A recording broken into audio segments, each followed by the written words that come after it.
वो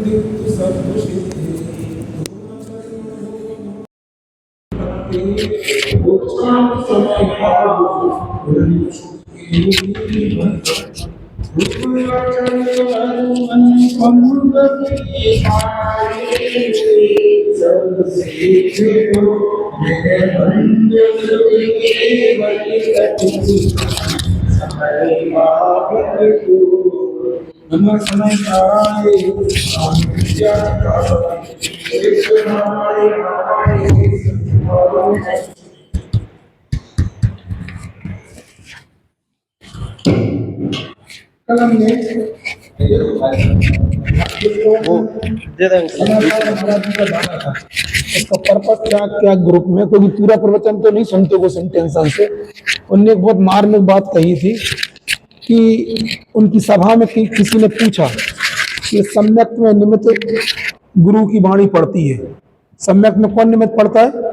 आचार्य दिकों की वाणी। तो उन्होंने उसका स्पष्ट निषेध किया था कि अकेले आचार्य की वाणी नहीं पढ़ती, किसी की वाणी में निमित्त पढ़ सकती जो आगम के अनुसार बोलता है।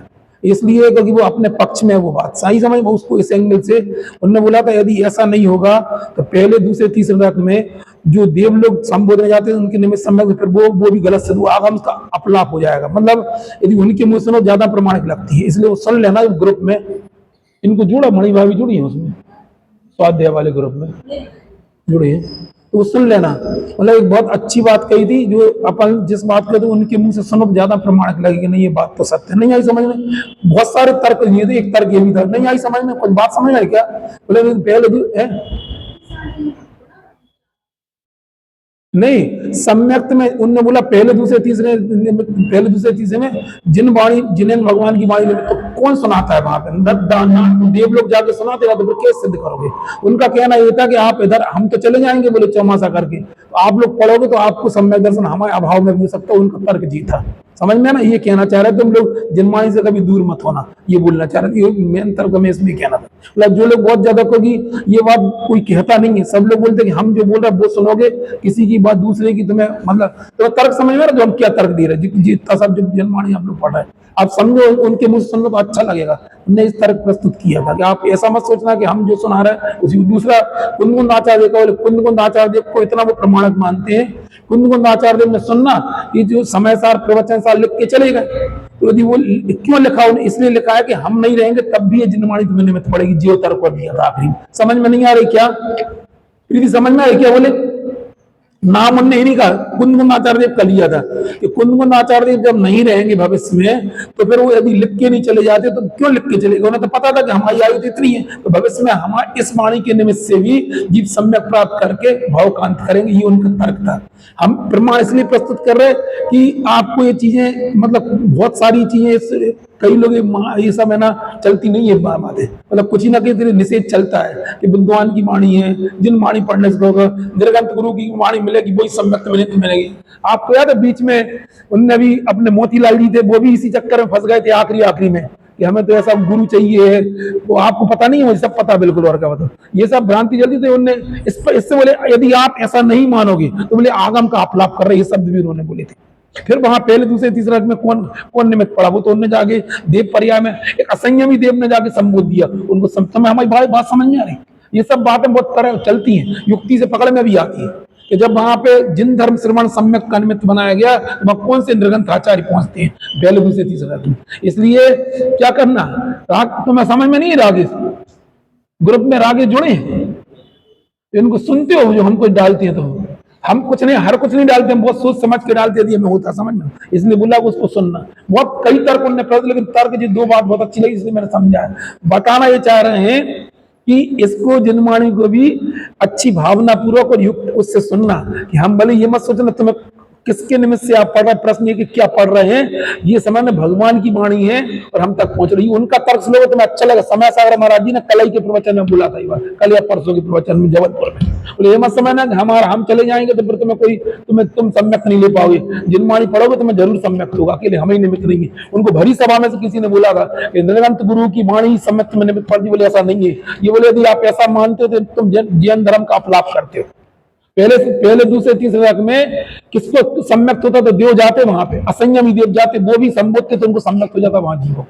समझ में आई बाणी? इससे बोलना चाहिए नहीं आई तुम्हें, ये तुम्हें मिक्की और कोई नहीं सुनाएगा, इसलिए प्रमाण के तौर पर सुरक्षित रख लेना। हम बताना, हम ये बात कोई हम सामान्य बात नहीं कह रहे, ये हर कोई इससे एग्री भी नहीं होगा, सहमत भी नहीं होगा। समझ में आया? बिल्कुल, इसलिए बताना चाह रहे हैं। उन्हें आगम का सशक्त आधार दे के अपने लिए बात कर कही थी, बोलना चाह रहे, समझ में? हाँ है? हाँ लेकिन संजय भैया अपन तो उससे सहमत होते, लेकिन हर कोई सहमत, इसलिए हम प्रमाण के तौर पर प्रस्तुत कर रहे हैं, कोई सामान्य बात नहीं है।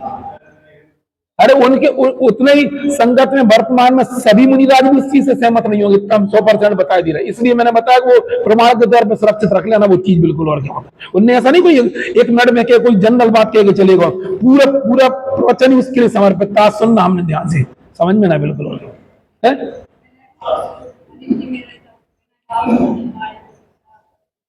हाँ आप समझे नहीं, मनीष जी की बात को आज तुम जो कह रहे हैं हम सही बात कह रहे हैं, बात हाँ आगम के रेफरेंस में कही थी, हम क्यों अपन लोग इसी मनीष जी तो कह रहे थे, वो तो ठीक है, वो तो कह ही रहे, वो तो अपन सब कह ही रहे, प्रश्न कौन कह रहा है नहीं है, बिल्कुल। और क्या? हाँ हाँ हाँ हाँ वही तो बोला, वो तो हर कोई मतलब बात एक कौन कह रहा, प्रश्न ये नहीं है, वो तो अपन तो समझ रहे। उन्हें ये इतना बड़ा बोले तुम आगम को नहीं मानते, तुमने ऐसा नहीं माना, तुम बिल्कुल तुम जिनवाणी को सुन के तुम तो जो सम्यक में निमित्त केवल जगत गुरु बनेंगे, ऐसा नहीं हो सकता। कुंभ नाचार्य का तर्क तो और बढ़ाता रहे, बोले फिर तो इसलिए लिख के चलेगा, वो तो जब तक हमें तब तक हम सुना देंगे, बाकी पर जिनवाणी तो इसलिए तो लिख के चलेगा कि आने वाली पीढ़ी में सब लोगों को इस मोक्ष मार्ग तो कुंभ आचार्य कभी प्रमाणित के तौर पर समझ में आ रही है हमारी बात? नहीं आई, कुछ लोग समझ नहीं रहे हमारी, इनको समझा देना, क्या समझा क्या बोले? अच्छा तुम्हें आ गई समझ? चलो आज अपन है ना, आज हम बहुत सारे नोट्स बनाए थे लेकिन हम ला नहीं पाए, तो हम जो अपन ने कल पहली गाथा का विचार किया था कि इसमें हमने कल मिक्की को एक बात जरूर बोली थी, सबको नहीं बोल पाए थे। मैंने कहा हमारा एक कहना जरूर मानना, जितना सुनो 1 घंटे 10 मिनट लिखना सीखो, बस वो होगा जो तुम्हें यहाँ पे ग्रास्प कर पाए। हर एक जने यहाँ कापी लाओ, यहाँ कोई जरूरत नहीं है, जितना सुनाना उसको 10 मिनट लिखना जरूर, वो सब तुम्हारी जिंदगी की निधि बन जाएगी। एक प्रयोग करोगे तुम अपने लिए उपलब्ध कर लो। कहीं दुकान पर चले जाओ भाई, एक वो रख लो, एक ऐसा बैग, जैसे पैसे का बैग टांगते ना, हमारे पास भी एक बैग है, उसको बैग टांग के दुकान चले गए, 10 मिनट केवल एक पेज आधा पेज लिखोगे, जैसे अब तुम्हें हमेशा के लिए वो तुम्हारी उपलब्धि बन जाएगी। हम सबसे बोलते तुम कितना पढ़ते हो साल भर से, तुम्हें जो तुम लिख के वही आते हो जो तुम्हें आता है। नहीं आई समझ में? तुमने इतने बड़े बड़े नोट्स बना, उससे क्या होता? बिल्कुल इतने नोट्स बना, जो तुम्हें आता है वही तुम लिख पाओगे, लिखोगे भाई एग्जाम में, सिर्फ तुम अपने जीवन में प्रयोग वही कर पाओगे जो तुम, जैसे अपन ने बोला कि सिद्ध भगवान का ध्यान करना, ये तुम एक बार लिख लोगे, तुम्हें कभी 3-4 गतियां कैसी होती है तुम्हें समझ में आ जाएगा। ये सब पढ़ने में से उत्पन्न नहीं है, ये सब केवल कुछ मत करो, केवल ये सोचो कि बंद करके हमें आता क्या है। तो घर पे आओ तो तुम मंडी से ले चले गए, तुमने लिख लिया वहीं बैठे बैठे, फिर तुम घर पे आओ तो मिला लो, बस तुम्हारे जीवन में हम कह रहे तुम पता नहीं कहां से कहां पहुंच जाओगे, फिर अगले 2-5-10 साल में तुम यहाँ बैठने लगोगे। अरे हम सही बात बता रहे, करके जब यही सब प्रयोग हम बता रहे हैं आपको, फिर तुम्हें जरूरत नहीं पड़े, हम इधर नहीं, मतलब तुम्हारे लिए वो जो तुम धारणा बना लोगे वो तुम्हारे भविष्य में स्मृति में काम में आएगी, वो चीज कभी सुनी नहीं होगी। बिल्कुल ये बोलना चाह रहे हैं।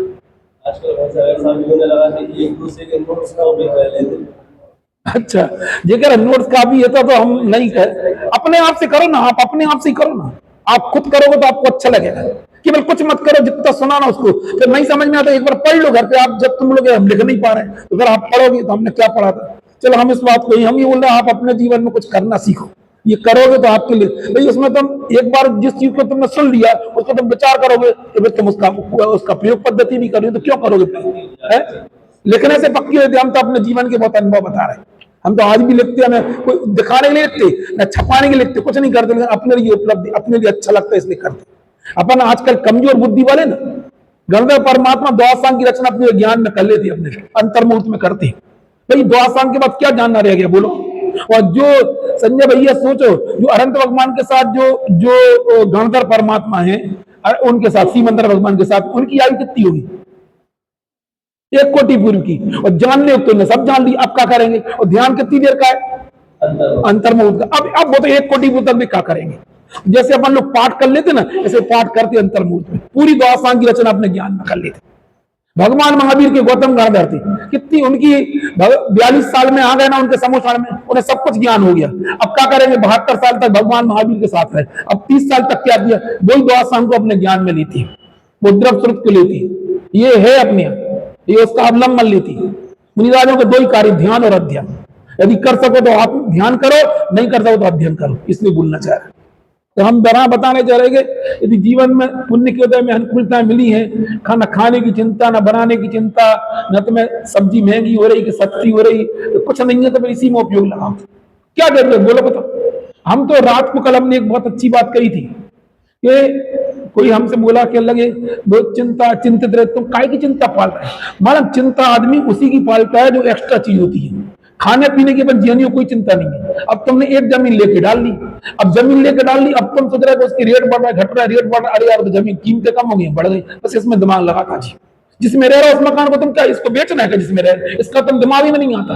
तो जो तुम एक्स्ट्रा जमीन खरीदते हो, एक्स्ट्रा मकान खरीदते हो, एक्स्ट्रा, इसमें तुम्हारी बुद्धि चलती है बिल्कुल। या फिर पैसा एक्स्ट्रा हो गया, अब उधर नहीं, उधर 7.5% ब्याज, उधर 8.5%, दूसरे को देने ₹1 इसमें दिमाग जाता है, तो कहीं नहीं जाता दिमाग। हम कल बहुत इसको ऑब्जर्व कर रहे थे, लोगों को क्यों टेंशन बढ़ रहा है, लोग क्या बढ़ रहा है, बीपी बढ़ रहा है, क्या हो रहा है, शुगर क्यों बढ़ी, इसीलिए बहुत शुगर बढ़ रही है।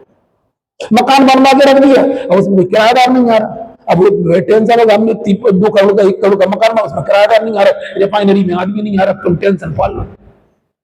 मतलब हम ये बोलना चाह रहे जितनी अनुकूलता चाहिए उससे कुछ कम नहीं है। न सब्जी की चिंता है, न भोजन की चिंता है, न दूध की चिंता, तो वो तो कोई कमी है नहीं। अब चिंता काय की है, जो एक्स्ट्रा हमने जमीनें खरीद ली हैं या खरीदने की तलाश में है, या वो उधर बिक रही है, उसकी डबल कीमत हो गई है, अब जला बनने वाला, इसकी टेंशन है। आप बताओ अपने घर की, तुम्हें अपना घर लगता है कि मकान 50 करोड़ का, उसको ना बेचना है ना कुछ करना, अपन को उसमें रहना है बस। जो इसके बाद जो तुम्हारी वृद्धि हो, बस वो तुम्हें टेंशन है कारण बनी। हमने कल रात को किसी प्रसंग में प्रश्न आया था, इसलिए मैंने बोला तो हमने उसको रिपीट कर दिया। उस चीज टेंशन उन्हीं चीजों का होता है। राजेश सही है क्या नहीं है बोलो बताओ। हाँ बताओ, जिसमें अपन रह रहे ना उसकी कोई कीमत नहीं है, उसकी कोई कीमत ही, बस सोचते को कीमत उसमें रहना है। जो एक्स्ट्रा चीज है ना उनको सोचते हैं बढ़ जाए कि घट जाए कि ये करना है, ले लिया मकान डाल लिया, रिफाइनरी में आदमी आने वाले, रिफाइनरी मोदी जी कर गए ना, कुछ कर गए थे ना, क्या कर गए थे, वो शुरू हो गया काम। लोग जे कह रहा शुरू नहीं हुआ, टेंशन में आदमी वहां जमीनें खरीद के डाल दी। अब मोदी जी तो कितने साल पहले घोषणा कर गए थे मोदी जी, है? 1 साल हो गया, अब तो कुछ हो ही नहीं रहा, अब टेंशन तुम्हें हो गई बिल्कुल। तो वही बात क्या होगा हमें, तो फिर वही बात लोग पढ़ लिया करो, लक्ष्मी वही अधिकार भी पर बढ़, क्या बढ़ जाएगा, वो कितना बढ़ जाएगा, वही के वही बढ़ जाएगा, वही घट जाएगा, वही लेके छोड़ छाड़ के चले जाओगे। क्या बढ़ जाता, क्या घट जाता है, अपने मन ही घट जाता है, अपना मन ही बढ़ जाता है, बल्कि क्या बढ़, उसमें रहना तो नहीं जाना।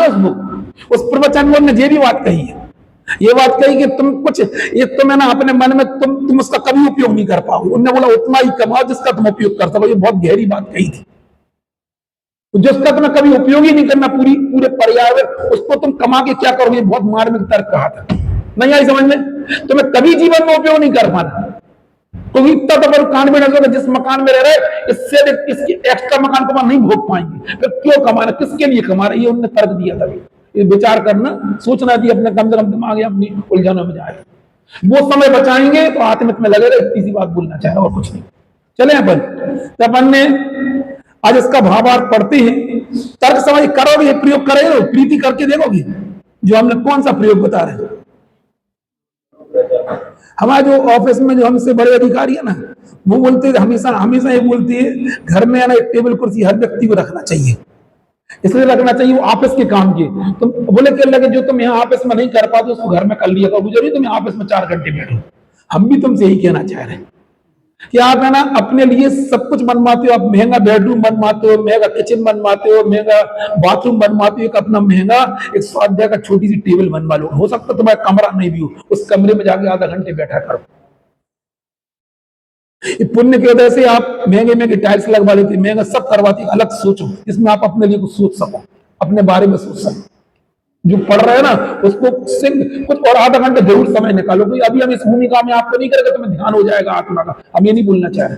ध्यान की जगह पहले तत्व ज्ञान की गहराई को पकड़ने की कोशिश करें। हम फिर बोलना चाह रहे हैं, सबसे बोल रहे हैं आप प्रवचनों की आसक्त मतलब आप जिनवाणी की गहराई से अध्ययन करो, उसको खुद घुसो। आप जो चीजें हम बता रहे वो आप भी पढ़ सकते हैं, नहीं हिंदी में लिखी, फिर भी नहीं पढ़ेंगे आप अपने लिए आधा घंटे समय निकालो, उस टेबल कुर्सी बैठेंगे या जहां भी जमीन बैठो, जमीन में पाटे, उससे कोई दिक्कत नहीं। वो किसी से बात करने का समय नहीं हो, केवल अपने आप से मोबाइल में उतने पीरियड में अलग करो, घंटा आधा घंटा जरूर निकालो, वो आपका समय आपके लिए, आपको अच्छा लगेगा उस चीज को। ठीक है, चले अपन। हाँ, पेज नंबर 6 अपन ने देखा था, मूल गाथा ये थी भैया। एक बात और याद रखना, किसी भी टाइप का समय सार में कितने कथन आए, लेकिन जब भी आपका मन करे कि समय सार में ऐसा लगे कि समय सार कोई एकांत के लिए ले जा रहा है, तो सबसे तीसरा कलश याद रख लेना। कौन सा वाला? जो आचार्य क्या कहते हैं, शुद्ध द्रव्यार्थिक में ऐसे में कैसा हूं, चेतन मात्र मूर्ति हूं। वो क्या कहते हैं, मेरी परिणति यदि, इससे सबसे बड़ा प्रमाण, इससे बड़ा कुछ नहीं हो सकता है। बोला यदि निर्गंत आचार्य देव की परिणति यदि मैली है तो हमारी तो महामैली है। इसके बाद यदि स्वीकार नहीं करते, वो अपनी भाषा बोलने में कभी कोताही तो नहीं बरत रहे, छुपा जाती, बोल देते कि हमारी तो परिणति मेरी नहीं है, उन्हें तो नहीं मैला, उन्हें तो बोला है। एक तरफ शुद्ध द्रव्यार्थिक ने परम शुद्ध निश्चय ने अपने लिए स्वीकार करते हैं, दूसरी तरफ क्या बोलते हैं, मेरी परिणति जब मैली होगी तभी मोक्ष मार्ग का पुरुषार्थ होगा। परिणति हवा की नहीं है, परिणति परद्रव की नहीं, किसकी कर्म की परिणति को मैली नहीं बोल रहे, अपनी परिणति को मैली बोल रहे हैं। तो उसके टीका लगने का फल क्या चाह रहे हैं, क्या चाह रहे, उस परम विशुद्ध जो क्या हो, जो परिणति मैली उसकी क्या हो, विशुद्धि हो। और हमें और कुछ नहीं चाहिए, हमें ना ख्याति पूजा लाभ कुछ नहीं चाहिए। अपने आप में भी सोचना, इस स्वाध्याय का फल केवल क्या चाहते हैं, हमें ना कोई मान चाहिए, ना सम्मान चाहिए, ना कुछ चाहिए। जब इतने दिग्गज आचार्य अपनी बात करते तो हम तो अपने बारे में सोचते हैं, हमें कोई एक्सपेक्टेशन नहीं है। आप मतलब हम अपने आप को संबोधते कि आप हमें समझो नहीं समझो, जजमेंट करो नहीं करो, आप हमें अपने अंदर को तलाशना है। आप अपने अंदर तलाशो कि मेरी परिणति क्या है। एकमात्र हमारा उद्देश्य स्वाध्याय का क्या है, हमें हमारे जो संसार है उसका अभाव है, कर्म का क्षय हो गए, हमें कर्म की मतलब हमें अपने स्वभाव की प्राप्ति हो, हम अपने लक्ष्य को प्राप्त कर सके। केवल एक उद्देश्य अपने जीवन में पैदा रखिए इसको। हाँ ठीक है ना। कल अपन ने बोला था कि सिद्ध भगवान को नमस्कार किया, कलश में किसको नमस्कार है, शुद्ध आत्मा को। शुद्ध आत्मा को या सिद्ध भगवान को एक ही है। उनकी क्या विशेषता बताई थी, बोलो। ध्रुव, अचल और अनुपम। ध्रुव क्यों कहा गया, उसमें लिखा है वो ध्रुव क्यों है, इसका रीजन बताओ, बगैर देखे बताओ, उसमें देख के मत बताओ। ये तुमने लिखा होता घर में बता पाओगे, उसी में से बगैर देखे बताओ तो हम समझेंगे। बताओ, देख के बता दो। अच्छा चलो, आज देख के बता दो, कल से लिख के लगाना। तो उसी में हम चार उत्तर तुम उसी का दो, देख के बता दो, में दिक्कत नहीं है। वो ध्रुव क्यों है, बहुत मार्मिक बात है, अति मार्मिक बात है। अरे हम तो बोलना चाह रहे, तुम तो अपने पेंसिल लेके आओ, इसको अंडरलाइन कर लिया करो यहीं की, और बोल ग्रंथ उठाया करो जो तुम रोज पढ़ती हो, तुम्हें अच्छा लगेगा। उसी में देखो ना, हमारी शकल मत देखो, काले को उसमें देखो ना। अरे है एक इतना सा उत्तर देना है, क्या उत्तर देना, वह स्वभाव से उत्पन्न हुई। स्वभाव हमेशा बदलता नहीं है, अपना आत्मा का तरफ स्वभाव बदलते, उसी का तो अपन को अवलंबन करना है। अरे आई समझ में, संकेत इतनी चीजें लाके दे दी, एक पेंसिल एक सबको पेंसिल लेके क्या करोगे, पेंसिल से क्या करोगे, पेंसिल ही लिखना ग्रंथ में, पेंसिल से लिख लेना। क्या करोगे, अभी तुम पढ़ते पढ़ते, अरे बोलो लिखा ना, क्या लिखा है, अपन ने सिद्ध भगवान की नमस्कार क्यों किया, बोलो इसके लिए उत्तर बोलो। वे सिद्ध भगवान सिद्धत्व के कारण साध जो आत्मा उसके प्रतिचंद के स्थान पे हैं, जिनके स्वरूप का संसारी भवजीव चिंतन करके इतना सा रास्ता, इतनी सी बात बता रहे। हमें केवल क्या करना है, उनका चिंतन करना है, और उनके समान अपने उनको नहीं ध्यान है, उनके समान अपने स्वरूप को ध्यान। किसका ध्यान, किसका करना है, अपना ध्यान। किसके समान, सिद्ध भगवान के समान। उससे क्या बन जाएंगे, सिद्ध भगवान। अब बता तुम्हें क्या चाहिए, बोलो तुम आगे से अपने आप में विचार करो। जिनके जीवन में पैसे कमाने की प्लानिंग चल रही है, हमें अपने आप को सिद्ध बनने के लिए एक पैसे की जरूरत भी नहीं है, बोलो। इतना सरल मार्ग कहां मिलेगा, बोलो। स्वधर्म में बनना है तो 50 लाख चाहिए। विधान कराना है तुम्हें, यदि क्या चल रहा है वो आजकल क्या बनते वो मंडल में बैठना है तो पैसे चाहिए, हर कोई को नहीं मिलेगा। लेकिन सिद्ध बनने के लिए कुछ नहीं चाहिए बोलो, इतना सरल रास्ता कहाँ है बोलो।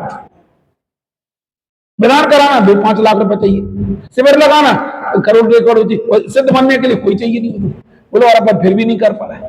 केवल करना क्या है, उनको अपने जीवन का आदर्श बनाना है, उनको अपने ऊपर में आत्मा में स्थापित करना, वो हमारा लक्ष्य बिल्कुल।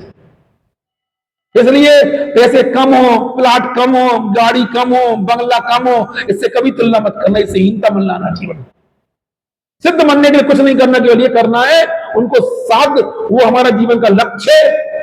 उनके समान अब बोलो हम सिद्ध के समान जी कहां, इसके रेफरेंस के लिए कौन सी बातें लिखोगे अपनी डायरी में? अरे सिद्ध भगवान वो लिखा ना साधु, उसके लिए कौन सी गाता है? अब बोलो आज तुम लोग रोज तो बोलो हमें याद है, हमें याद है, बोलो आज। अरे तो भूल, हाँ बोलो बोलो बोलो, अरे माइक दे दो इनको, अरे हमें क्या मालूम, तुम बोलो। जैसे जीव जो भवलीन संसारी बही, इससे जो है अलंकृत सब भूल जाओगे जी, याद रखना जीवन में। इससे बड़ा सम्मान संसार में क्या हो सकता है कि वो सिद्ध भगवान जहां विराज में उनकी जैसे तुम भवलीन संसारी बोली, कोई भी जीव इसके इनके समान। तुमने सुनी कहीं मिलेगी तुम्हें सुनने को बात बोलो, 50 प्रवचन तुम सुन लेना, कौन बोलने वाला तुम्हें? अरे राजे से याद है जो गाथा है या कल याद करके आना, हम तो बोलना चाह रहे हैं। ये वो चीजें नहीं है राकेश कि जो केवल है ना प्रवचन की बातें हो, ये वो बातें हैं जो हमेशा हमेशा मतलब दिशा देने वाली। कभी जब तुम्हें दिखेगा ही नहीं अपने अंदर का आत्म स्वरूप तो क्या ध्यान करोगे बोलो बताओ? नहीं है तुम्हें याद? नहीं है, नहीं है याद। आरती तुम्हें याद है? उठा दो, हमें कोई तुम किताबें तुम्हारी है, जिनमें साथी तुम्हारे, हमें क्या करना? बिल्कुल तुम्हें याद हो गई, करो आज याद करना। राजेंद्र कुमार जी को हम देख के आए थे जबलपुर में, पीछे बैठे थे, काउंटर पर नहीं बैठते थे, पीछे बस पढ़ते रहते थे। दुकान हमने एक सीन देखा था, ग्राहक है बोले देख लो, पसंद आ गया तो पैसे डाल दो, नहीं आया तो छोड़ के चले जाओ। जी मैंने सीन देखा था उनका जब वो दुकान में बैठते थे, हम एक बार बैठ गया था, कोई इंटरेस्ट ही नहीं था उन्हें, चड्डी बनियान की दुकान थी उनकी, हम एक बार गए उनकी दुकान पे, आगे नहीं बैठे, काउंटर पीछे बैठते थे। ग्राहक आ गया तो दिखा दी मतलब देख लो, पसंद आ जाए तो ले जाओ, नहीं आए तो छोड़ जाओ। कर सकती है ऐसी दुकानदारी। अपन तो बोलो बोलो करो, ये तो हम अपने सामने राजेंद्र कुमार जी को तुम नहीं जानती, तुम्हारा मंडला के पास की। अरे जिनने एक भजन लिखा, जब एक रतन बोले तो रत्नाकर कैसा होगा। ऐसी दुकानदारी कोई कर सकता है बोलो? हम तो जुनमाने से झूठ नहीं बोले, एक बार गए थे हम, केवल कर सकते हैं सब व्यापार। फिर अपन को भगवान के पुण्य पाप पर भरोसा नहीं है, पागल मत बनो, हम तो बोलना चाह रहे हैं, करके देखो ऐसा प्रयोग। 3 गाथा जो हमेशा याद रखना, ये आत्म ध्यान में काम में आएंगी तुम्हारी। और अपने आप का परिचय है नियम सार जी की कौन सी 47, 48, 49, इससे बढ़िया परिचय कहीं सुनने को नहीं मिलेगा। अरे इतनी देर में तो बोलना शुरू कर दो, ये हम तुम्हें इतना रेफरेंस बताते तो कोई ऐसे थोड़ी केवल छोड़ के अब बस हम तो पीछे पड़ के करेंगे याद इससे बड़ा परिचय तुम्हें अपना कहाँ मिलेगा? हम तो भूल चुके थे।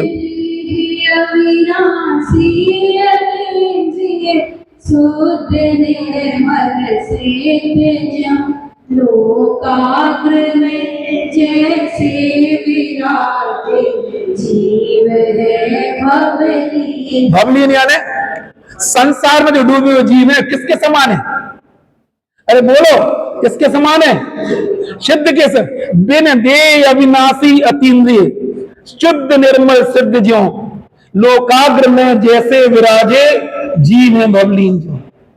हमें तो लगता है इतने दिन में याद ही नहीं कर पाए, हमें बड़ा आश्चर्य हो रहा है।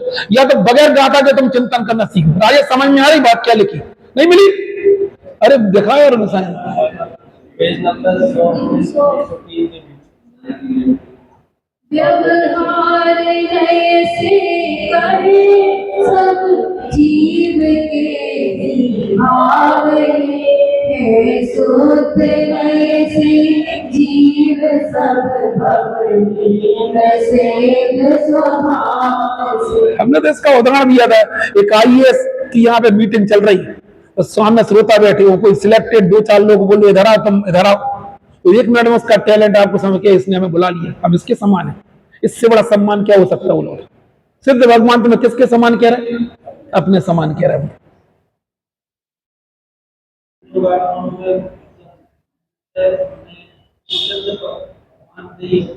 हाँ बोलो, लेकिन याद रखना उसी के बाजू में एक अधिकार और लिखा है, बोलो,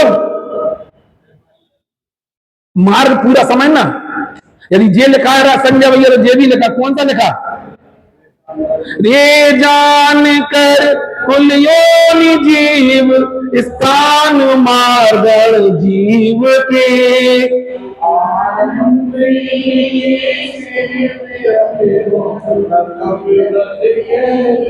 तुम्हारी कहानी समझ में आ रही?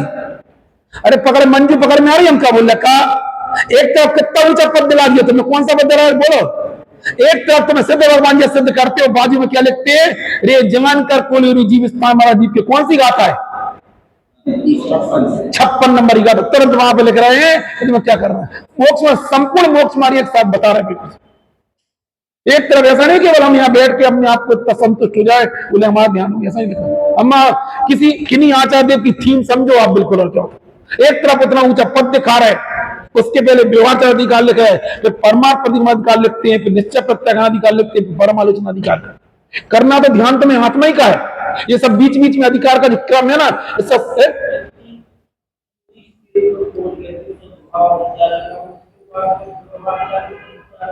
अरे क्यों हमसे दो बोल, इसके तुरंत बाद में परमार्थ, ऐसा नहीं करता अकेले तुम जीवों को बचाने के चक्कर में ले जाओ। उसके बाद फिर लिख रहा है, फिर भी अगला अधिकार में लिख रहा निश्चय प्रत्याख्यान में, कैवल्य दर्शन ज्ञान सुख कैवल्य शक्ति स्वभाव जो, मैं हूं वही यह चिंत मन होता निजात्मा ज्ञान। निज भाव को छोड़े नहीं किंचित ग्रहे पर भाव नहीं, देखे व जाने में वही ज्ञानी करे। तुम्हें मिल गई? ने ढूंढ ली यार, बता तुमने रागे तुमने ढूंढ ली मिक्की ने? 185 नहीं, पेज 185 बोलो। इस गाथा की सीक्वेंस समझो तुम, इन गाथाओं की। परमात्मा अधिकार में भी यही लिखा है, उसके पहले वाले अधिकार में क्या लिखा है? नारक नहीं तिरंच मानव देव पर है मैं नहीं, करता न कारता नहीं करता न मनता में नहीं, मैं मार्गणा के स्थान नहीं गुण स्थान जीव स्थान नहीं, करता न कारता नहीं करता न मनता में नहीं, बालक नहीं मैं वृद्ध नहीं युवक तिन कारण नहीं,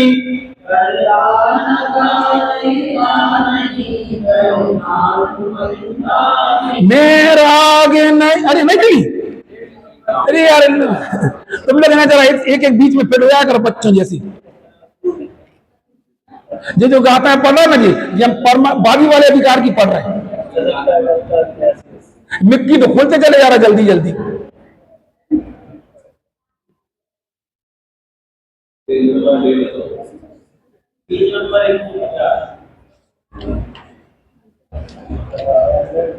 मैं राग नहीं मैं देश नहीं नहीं मोह तिन कारण नहीं, करता न कारता नहीं करता न मनता में नहीं, मैं क्रोध नहीं मैं मान नहीं माया नहीं मैं लोभ नहीं, करता न कारता नहीं करता न मोदक में नहीं, इस भेद के अभ्यास से माध्यस्थ हो चारित लहे चारित्र दृढ़ता हेतु हम प्रतिक्रमण आदिक अब कहें।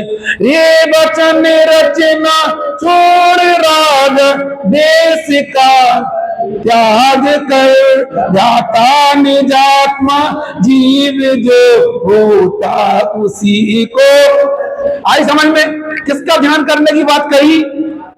अब इतनी कहानी हमने तुम्हें समझा दी।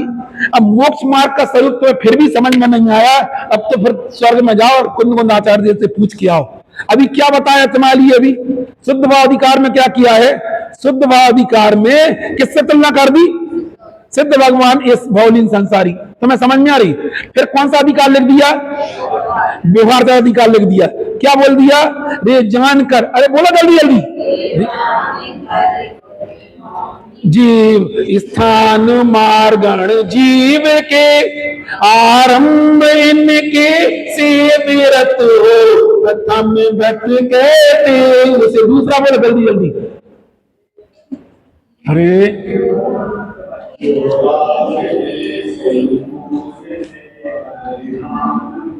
संजय धीमे धीमे क्या बोला? थोड़ा बोल आओ। अरे हम ही को बोलना पड़ेगा, तुम लोग तो। जो राग द्वेष मोह से परिणाम हो भास का होता उसे जो साधु होता उसे व्रत दूसरा। कानन नगर या ग्राम में जो देख कर पर वस्तु से छोड़ी ग्रहण के भाव होता तीसरा। तीसरा व्रत बोलो, आचार्य महाव्रत। अरे कछु तो बोलो।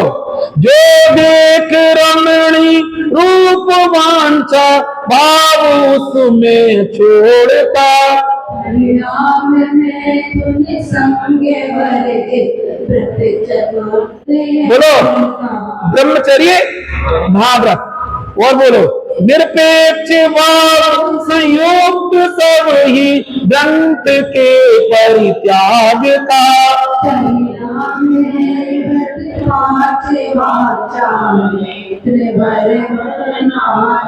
और सुनना है तो 5 महाव्रत हो गए। मुनिराज चलते मार्ग दिन में देख आगे की मही।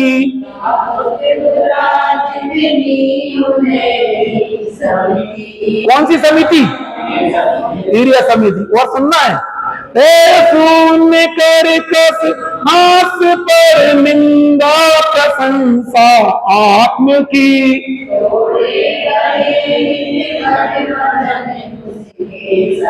क्या करना? मंदिर में कोई तुमसे कुछ कह दे, अपमान कर दे, बुरा बोल दे, कठोर वचन बोल दे, क्या करना? क्या करना? जवाब देना, कदर खड़ी करना, क्या करना? बांह चढ़ाना, क्या करना? क्या करना? भाषा समिति।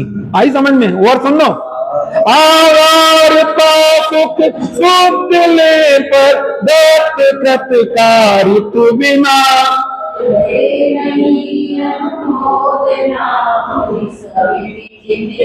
कौन सी समिति? एकना समिति। समझो जरा बिल्कुल। और क्या लिखा? पुस्तक का मंडल आदि निक्षेपण ग्रहण करती अति।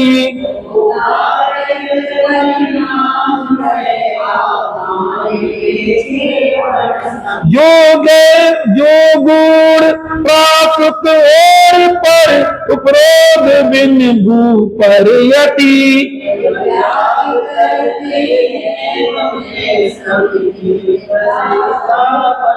कालोस संज्ञा मोह राग देश के परिहार से।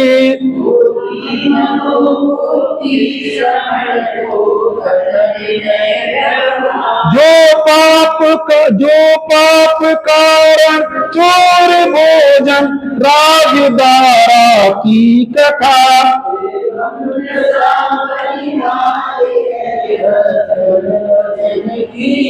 मारण प्रकार मंद छेदन और आकुंचन सभी।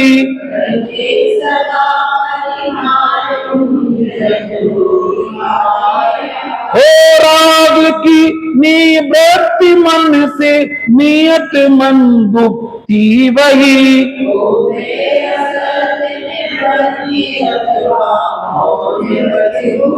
काय की क्रिया निवृत्ति कायो सर्व तन की गुप्ति है।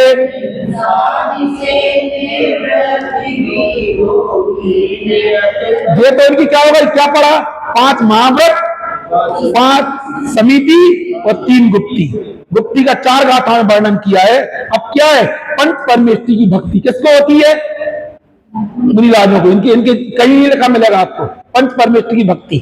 34 अतिशय युक्त और धन गातिकार में विमुक्त है।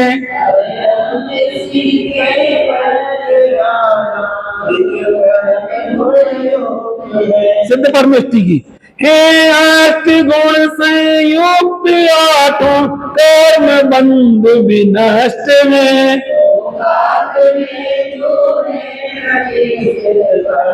अब बताओ, अभी जो तुमने 3 गाथाएं पढ़ी थी इसमें उसमें क्या अंतर है?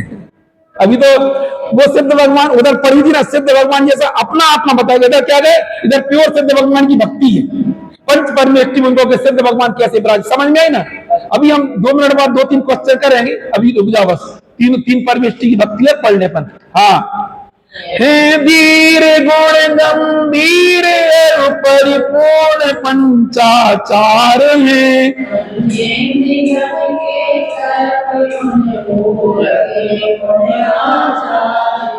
जो रत्नत्रय से युक्त निकम चित्त से भरपूर है।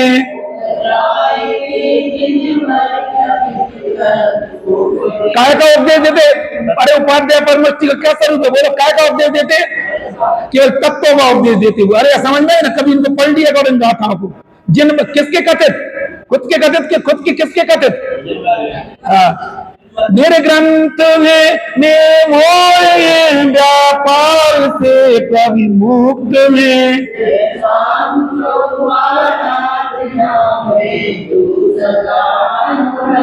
इस भावना में जानिए चारित्र में व्यवहार से।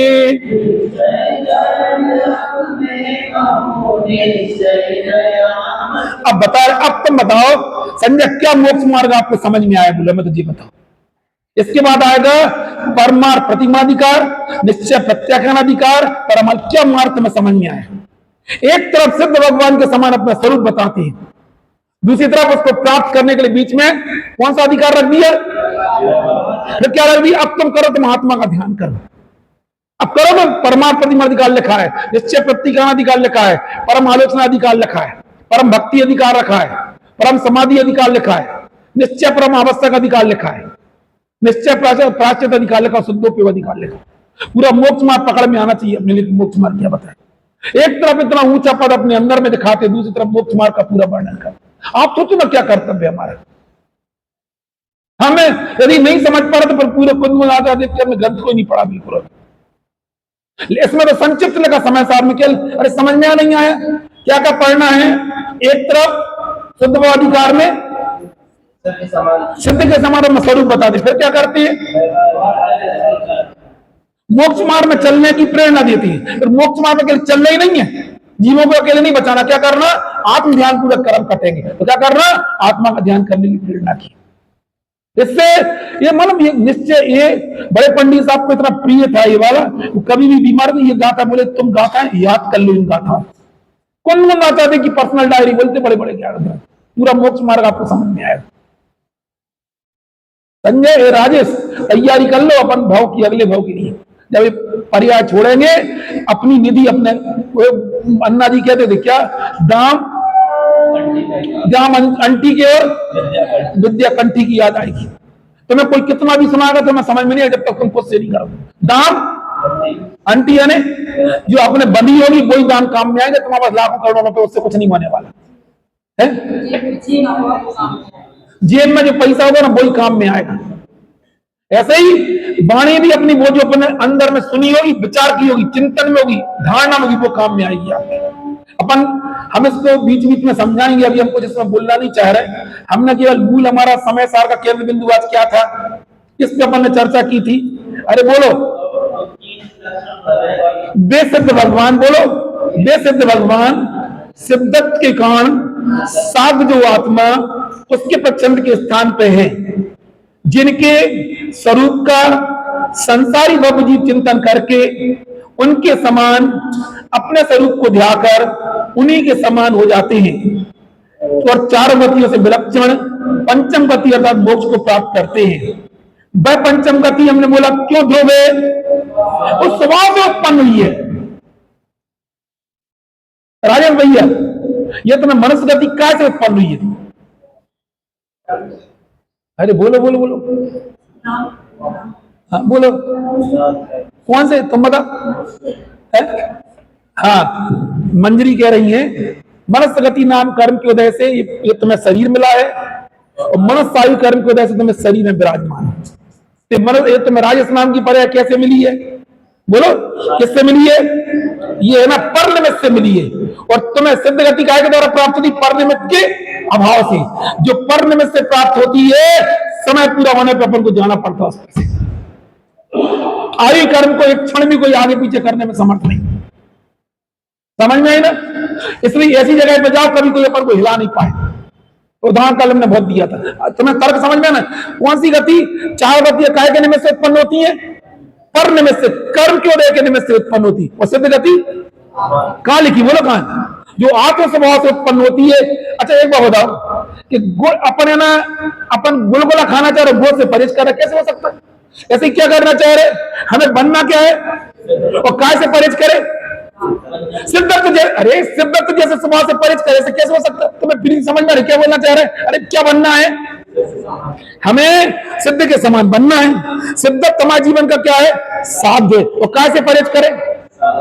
स्वभाव से, जे कह रहा साधन, स्वभाव से परहेज करे, तो बनना क्या है? तो कैसे हो सकते हम लोग? उसको एक बार भी ना विचार करें। कई लोग कर देना, काय से परहेज करे? गुलगुले अच्छे लगते हो, गुल नहीं चाहिए बिल्कुल, और तो कैसे होगा? तो सिद्धत का कारण कौन है? अपना आत्म स्वभाव, उससे परहेज करते हो, चाहिए क्या है? तो वही चल रहा है। बोला ये पंचम गति क्यों लिखी? सही ध्रुव क्यों लिखी है? स्वभाव से उत्पन्न हुई है। और चार गतियां आप सोचो बिल्कुल, और अपन आयु कर्म से उत्पन्न हुई पर्याय, आयु कर्म के बगैर फिर हम इस पर्याय को छोड़ के जाना पड़ेगा। फिर दूसरी गति पहुंच जाओगे, उधर भी लेके जाएंगे, फिर उधर जाना पड़ेगा। अच्छा लग रहा है भ्रमण करना? बोल दो 2-4 लाइनें इनको दे दो। पीछे वाला भजन, वो नरक गति वाला, पीछे 2 मिनट सुना के सबको करत करत। अरे पीछे, हाँ समझ लो हम क्या बोलवाना चाह रहे हैं। हाँ, धन्य वो क्षण कब आए, जब भीतर में वैराग्य आए। इस जग में जहाँ भी देखूं, तू जगता नजर मुझको आए। नरकों में देव देते जब वेदना, छोड़ दो करते थे याचना। फिर भी बेरहमी से हमको दी यातना। कितनी पीड़ा हुई, कितना था भोगना। तुझसे पूछा यहाँ क्यों आई, क्या किया पहले जो दुख पाए। धन्य धन्य वो क्षण कब आई, जब भीतर में वैराग्य आए। माँ वाला नर्क के दुख को हम आज भूले हुए, दुख की गंदगी में सिकुड़े हुए। अपना दुख अपनी माँ भी समझ ना सकी, दर्द अपनी जुबान ना बयां कर सकी। थोड़ी दुर्गंध भी ना सहाए, कैसे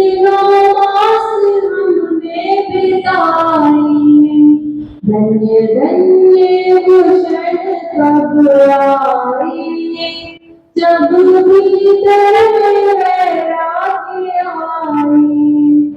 अब तक माता पिता करता है और मैं साथ तेरे जो तेरे हुए फिर भी इस भव में रिश्तों से इतना जुड़ा एक क्षण का विरह भी सहन ना हुआ। इससे बाकी जो रिश्ते बनाए प्रेम किसके लिए भूल उठाए। धन्य धन्य वो क्षण कब आए जब भीतर में वैराग्य आए।